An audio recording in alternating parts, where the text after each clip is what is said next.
Hello मित्रों, आप सभी को राधे राधे। आप सभी का हमारे यूट्यूब चैनल में स्वागत है।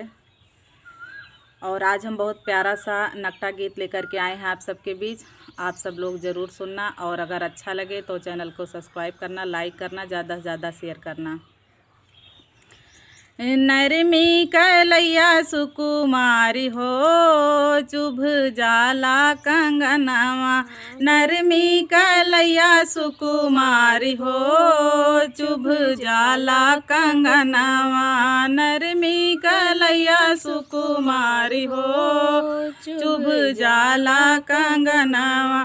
सासू नदिया कहनवा न माने, सासू नदिया कहनवा न माने, ना माने सजना हमार हो, चुभ जाला कंगनवा।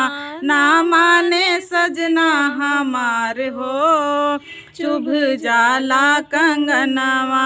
नरमी कलैया सुकुमारी हो, चुभ जाला कंगनवा। अबही तो मोरी बारी बाऊ मिरिया, अबही तो मोरी बारी बाऊ मिरिया। कैसे का करूं सिंगार हो, चुभ जाला कंगनवा। कैसे का करूं सिंगार हो, चुभ जाला कंगनवा। नरमी कलैया सुकुमारी हो, चुभ जाला कंगनवा। पनिया भरन गई सखियन के संग माँ, पनिया भरन गई सखियन के संग माँ। गिर गले गरवा के हार हो, चुभ जाला कंगनवा।